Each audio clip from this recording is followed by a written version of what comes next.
Olá, nós somos do grupo PET Engenharia Elétrica do Cefet MG do campus de Nepomuceno. Sejam muito bem-vindos a mais uma aula. Na aula de hoje, iremos ver a segunda parte de grandezas proporcionais. Caso não tenha assistido a primeira parte, recomendo que pause este vídeo e assista, e depois retorne. Na aula passada, abordamos os temas proporção, escala e regra de 3. Na aula de hoje, abordaremos porcentagem e razão, finalizando assim o tema grandezas proporcionais. Passemos à aula. Razão. A razão é o quociente entre dois números com um denominador diferente de zero, e ela é muito utilizada para comparação de medidas, podendo ser expressa das seguintes formas, sendo o numerador denominado antecedente e o denominador denominado consequente. Para melhor expressarmos, passemos agora a um exemplo. Em uma classe, há 15 meninos e 20 meninas. Qual é a razão entre o número de meninos e o número de meninas desta classe? Bom, primeiramente, teremos que descobrir qual é o numerador e qual é o denominador. O antecedente é o que vem primeiro, é o numerador, ou seja, a razão entre o número de meninos. Então, meninos é o numerador, o antecedente. E o número de meninas, que é o denominador, ou seja, o consequente. Feito isso, basta simplificar. 15 por 20, simplificando embaixo e em cima por 5, fica 3 quartos. Ou seja, a razão entre o número de meninos e o número de meninas dessa classe é 3 quartos. Passemos agora a outro exemplo. Nesse exemplo, faremos o inverso. Através da razão, obteremos a nossa resposta. Maria decidiu que a razão entre suas horas de estudo e as de descanso será de 2 para 5. Se ela estudar 3 horas sem parar, quantas horas descansará? Bom, a primeira parte é descobrir qual é o antecedente e qual é o consequente.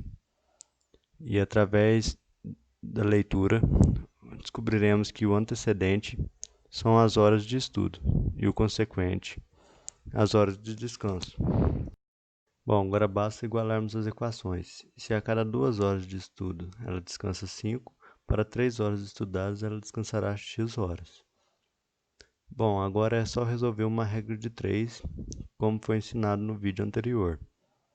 Bom, se ela aumentar as horas de estudos, consequentemente, as horas de descanso também aumentarão.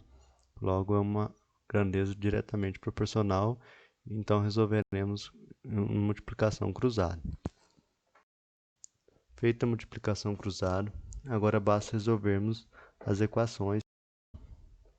2x é igual a 5 vezes 3. Isolando a incógnita x, temos que x é igual a 15 sobre 2, ou seja, x é igual a 7,5 horas, ou x é igual a 7 horas e 30 minutos, que será o tempo de descanso que ela terá para 3 horas estudadas. Passemos agora à porcentagem. A porcentagem representa uma razão, cujo denominador é igual a 100 e indica uma comparação de uma parte com o todo. A porcentagem ela pode ser expressa das seguintes formas. A primeira forma aí é na forma racional, na forma de razão. A segunda forma é na forma percentual. E a terceira forma é na forma decimal. Passemos agora a um exemplo retirado de uma prova do Enem, onde explicaremos melhor como é feito essas contas relacionadas à porcentagem. Uma pessoa investiu certa quantia em dinheiro na bolsa de valores. No primeiro mês, ela perdeu 30% do que investiu, e no segundo mês teve um lucro de 40% sobre o saldo que havia ficado após o prejuízo. E aí pergunta, após esses 2 meses, essa pessoa teve com este investimento em relação ao capital inicial aplicado, aí quer saber se ela teve lucro ou prejuízo e de quantos por cento. Bom, vamos por partes. Como não foi dito o valor do investimento, iremos dizer que foi de 1x ou simplesmente x. No primeiro mês, foi dito que ela teve um prejuízo de 30%, e no segundo mês, um lucro de 40% do valor restante ao fim do primeiro mês.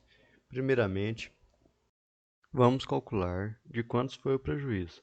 Para isso, basta fazer 30% de x, que é o mesmo que multiplicar 0,3 com x. Logo, o prejuízo foi de 0,3x. Feito isso, basta retirarmos o prejuízo do valor inicial investido para que cheguemos à quantidade restante ao final do primeiro mês. Subtraindo, então, 0,3x de 1x, obtemos 0,7x, ou seja, o total após o primeiro mês é de 0,7x. Faremos o mesmo para calcular o capital restante ao fim do segundo mês. Mas é importante lembrar que o capital agora é de 0,7x e não de 1x.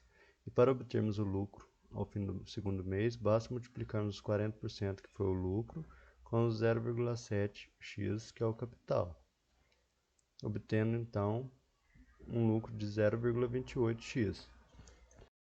E para sabermos o capital final após o segundo mês, basta somarmos o capital que tínhamos, 0,7x, com o lucro obtido, 0,28x, obtendo então um capital de 0,98x. Bom, sabemos então que ao fim do segundo mês o capital é de 0,98x, mas o que se quer saber é se teve lucro ou prejuízo e a porcentagem deste. Mas só de analisar fica claro que se teve prejuízo, pois 1x é maior que 0,98x. Para sabermos o tamanho desse prejuízo, basta subtrair o capital final do inicial, obtendo, como pode ser visto através das contas, um prejuízo de 0,02. E para passar esse prejuízo para a porcentagem, basta multiplicá-lo por 100, obtendo então um prejuízo final de 2%. Ou seja, a resposta para a questão é que ela teve um prejuízo de 2% ao final do segundo mês. Para finalizar, vamos resolver um exercício semelhante ao que já foi feito, mas agora utilizando porcentagem. Em uma classe há 15 meninos e 20 meninas. Qual é a porcentagem de meninos desta classe? Podemos extrair do texto que o total de alunos é a soma dos meninos e meninas, logo 35. Ou seja, 35 é 100% dos alunos. E queremos saber o total de meninos, 15, quantos por cento que é. Agora vamos transformar isso em uma razão, onde 15 está para 35, assim como x está para 100. Feito isso, basta utilizarmos a regra de 3, ensinada no vídeo anterior.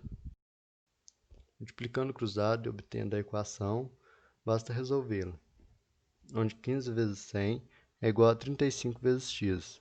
Isolando x, temos que x é aproximadamente 42,83.